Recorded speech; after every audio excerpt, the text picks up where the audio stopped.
Nagsisimula ang pelikula sa isang tagapamahagi ng sulat na naghahatid ng liham sa liblib na tahanan sa kagubatan. Pumunta siya sa bahay kung saan may babaeng naghuhugas ng maruming damit na may dugo. Pumapukpok siya sa pinto, ngunit hindi siya naririnig ng babae dahil malakas ang musika. Sa ngayon, biglang napansin ng kartero ang mga ingay na nanggagaling mula sa basement ng bahay. Iniisip niyang may nakapiit sa loob, binuksan niya ang takip at tinulungan. Siya ay biglang hinila papasok ng di nakikitang lakas. Pumunta ang isang grupo ng mga teenager sa gubat para mag-camping, 30 taon mula noon. Ang biyaheng ito ay tinatawag na offline vacation, kung saan ipinapadala ng mga magulang ang mga bata dahil sa pagka-addict sa internet at gadgets. Pagdating nila, binati sila ng manager at sinabing ito ang gintong pagkakataon na malampasan ang kanilang pagka-addict at mapalapit sa kalikasan. Ako'y sigurado na wala sa mga batang ito ang nag-aalala tungkol diyan. Ang Stream 2 kabataan ay hinati sa mga koponan na may tagapag-alaga sa bawat grupo. Pinilit silang isuko ang kanilang cellphone at maghanda para sa paglalakbay. Sa isang cabin sa gubat, nakikita natin ang parehong babae mula 30 taon na ang nakalipas, mas matanda na ngayon. Naghahanap siya ng usa at sinusubukang hilahin ito sa basement. Siya ay sa kasamaang palad, nalaglag at nadapa sa basement. Mga sandaling makalipas, lumitaw ang isang halimaw na kumitil sa babae sa isang iglap. Sa susunod na eksena, ang mga kabataan ay nagbibihis para sa 3 araw sa gubat. Makikita natin ang grupo ni Counselor Ice na may 5 bata, si tahimik na Zosia, si atletikong Daniel, si palahing Anelia na blonde, si manlalaro na Julik, at isang batang bakla na tinatawag na Bartak. Bago umalis, dumating ang isang lokal na pari sa sosyal na sasakyan at bumati sa lahat. Hello mga bata, hahawakan ko ang ilan sa inyo marahil. Sinasabi niya na ang makabagong teknolohiya ang pinakamalaking banta sa mga anak at umasa na malalampasan. Lulong siya sa panalangin para sa mga teenagers at dinadagit ng banal na tubig ang kanilang mga cellphone at laptop. Ngayon di sila nagtatrabaho. Susunod, ang grupo ni Isa ay nag-camping at ipinakita ni Julix ang interes kay Zosia. Sabi niya ang kanyang kwintas ay nagpapaalala sa kanya ng Terminator T-800 ni Riz Daddy. Ito ay nagpapatawa sa kanya at ibinunyag niya na ito'y alaala ng kanyang pamilya. Samantalang sinubukan ni Daniel maglandi kay Anelia, ngunit patuloy na nasasabotahe ni Bartek. Nairita, nagsimula siyang insultuhin ito gamit ang homophobic na mga komento. Nagsimula ang awayan ng dalawa at si Daniel ang nagtulak kay Bartek papuntang sahig na sugatan ang binti ni Bartek. Sa kasamaang palad, bago lumalala ang sitwasyon, makikialam ang iba at maghihiwalay sa kanila. Mga sandali pa nang pumunta si Hulik upang magpaginhawa ng malayo, natagpuan niya ang isang natirang bangkay ng usa. Iniisip niya na may malaking hayop sa malapit, natatakot siya at pinaalalang ang lahat na imbestigahan. Ngunit ipinaliwanag ni Isa na ito ay patibong ng mga mangangaso. Inuutusan silang magpatuloy sa paglalakad. Si Zosia ay naglingon at nakakita ng kakaibang kamay malapit sa puno.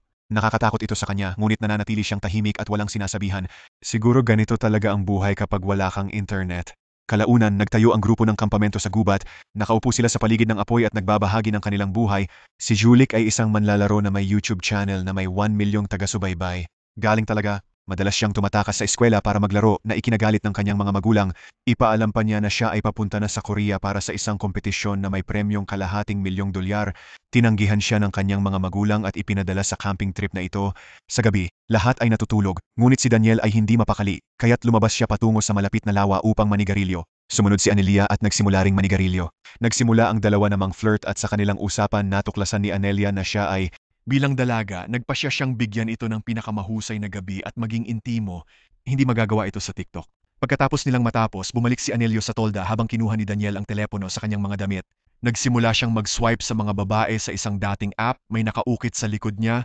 Ilang segundo ang lumipas, lumitaw ang isang napakalaking lalaki na may mga pasa sa buong katawan at sumalakay kay Daniel.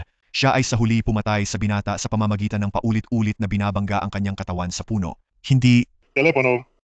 Sa sumunod na eksena, makikita si Zosia sa road trip kasama ang pamilya, tila masaya. Naglalaro siya kasama ang kapatid sa likod habang kumuha ng selfie ang ama kasama ang ina. Dahil sa pagkakaligaw ng atensyon, nadamay ang sasakyan nila sa aksidenteng ikinamatay.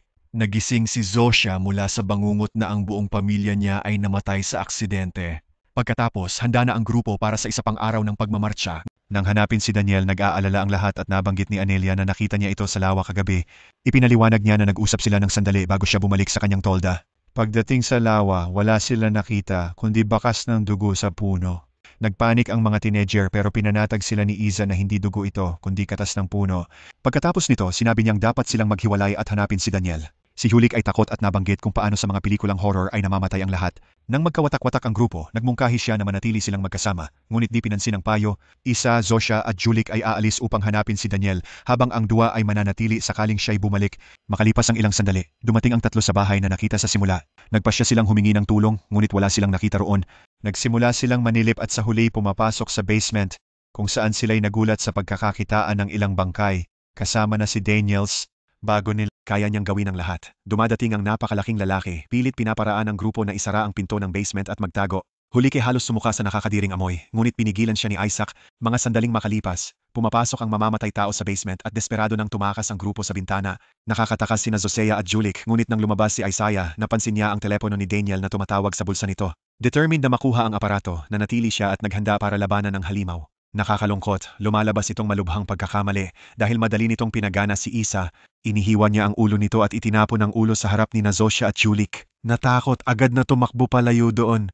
Habang nag-uusap sina Anelia at Bartek sa tabi ng lawa, ibinahagi niya ang mga pagsubok ng pagiging bakla sa isang napakahiyaing bayan. Sinabi rin ni Anelia ang tungkol sa kanyang mga laban tulad ng iniisip ng lahat na siya ay boba at madaling babae. Habang sila ay abala sa pag-uusap, ang mga pugante biglang lumitaw at pumasok ng metal rod sa ulo ni Ilya mula sa likod. Ito ay pumatay sa kanya sa lugar upang labanan ang kanyang punto mula noon na medyo madali. Habang ang takot na si Bartek ay tumatakbo palayo roon at sa wakas ay dumating sa isang simbahan.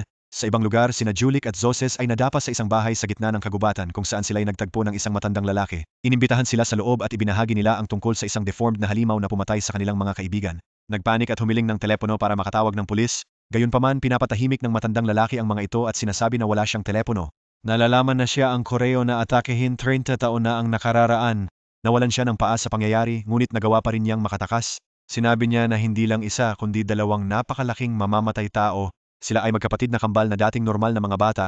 Ngunit isang araw habang naglalaro sa gubat, nakakita sila ng isang kakaibang bato sa labas ng sirang eroplano. Kinuha ng kambal ang dinala ito sa bahay. Sa gabi, lumitaw ang isang madilim na likido mula sa bato at pumasok sa katawan ng kambal. Binabago sila sa mga mabangis na karniboro. Nagising ang kanilang ina kinabukasan sa nakakatakot na tanawin ng pagpapakain sa kanyang anak, kanilang aso, Lasat. Gusto ng manok, mami. Siya. Pinakulong sila sa basement at nanghuli ng mga hayop para pakainin sila. Inirerekomenda ng matanda na manatili sila roon dahil meron siyang mga sandata at pagkain. Naniniwala si Julik na maganda itong ideya. Gayunpaman, pinanindigan ni Zosea na hindi sila maaaring magwalang kibo. Kinuha niya ang telepono ni Daniel at tinawagan ng pulis. Iniwan si Julik na walang choice kundi sundan siya. Sa ibang lugar nakasalubong ni Bartek ang paring nakita natin kanina sa pelikula.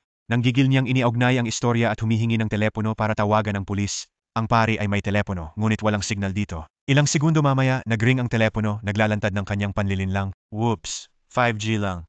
Mabilis na sinuntok ng pari si Bartek sa ulo na nagpapahiga sa kanya. Isang sandali makalipas, nagising si Bartek at nakita ang sarili na nakatali sa upuan at may takip sa bibig.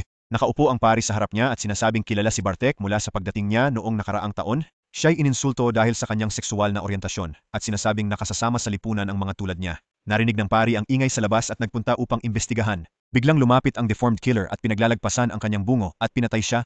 Ginamit ng mamamatay ang wood chipper para durugin ang katawan ng pari sa piraso. Ano ba yan? Sa loob ng simbahan, nakagawa si Bartek na makawala mula sa kanyang mga tanikala. Narinig niya ang papalapit na tao, sinubukan magtago sa confessional box ngunit nadiskubre siya ng mamamatay tao. Dumating ang dalawang teenager sa bahay ng mamamatay tao upang kunin ang telepono.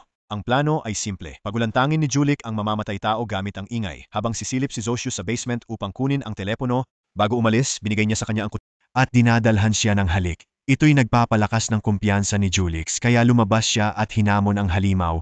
Agad lumitaw ang mamamatay tao at si Julik nangangalawang na sumubok lumaban. Si Zosea ay pumunta sa basement at hinahanap ang telepono ni Daniel. Natagpuan niya ito, ngunit napagtanto niyang tinitigan na siya ng mamamatay tao. Sa sandaling tila siya ay papatayin nito, dumating si Julike at sinaksak ang halimaw, ngunit wala itong epekto sa kanyang mutanteng katawan.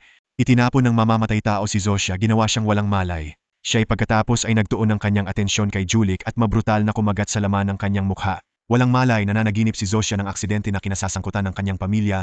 Xianyu 0027Y nakita ang kanyang amang nakaligtas sa aksidente ngunit labis na nasugatan. Hinihingal at nananawagan siya ng tulong, ngunit sa kabila ng kanyang pagsisikap, hindi matulungan ni Zosea ang ama. Sa sandaling iyon, Xianyu 0027Y magigising sa siya ay napansin ni Julik malapit, labis na nasaktan, may kutsilyong nakaipit sa kanyang tiyan. Kinuha niya ang telepono ni Daniel mula sa kanyang bulsa, ngunit agad itong nalobat at nagsara.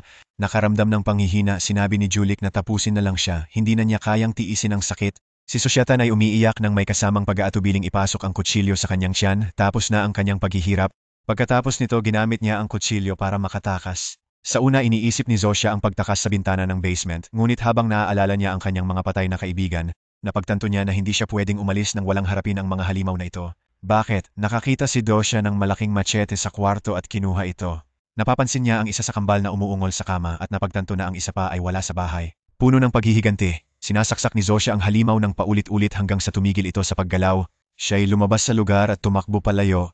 Samantalang, ang kartero ay nasa loob ng kanyang bahay nang may tumawag sa pinto. Iniisip niya na yun ang kambal, kaya kinuha niya ang baril at nagpaputok sa pintuan. Ngunit nang Shanu 0027 may pumunta upang suriin, natuklasan niya ang bangkay ni Bartek na nakaligtas sa pumatay at sinusubukang makabalik sa kaligtasan. Makikita mo na naglaan ng oras sa kahon ng pangungumpisal, kaya ngayon ay banal na rin siya. Sa ibang lugar, habang tumatakbo si Josea sa gubat ng ilang oras at sa wakas ay nakakita ng pulis, siya ay napakalugmok na hindi niya magawang ipaliwanag ang buong sitwasyon.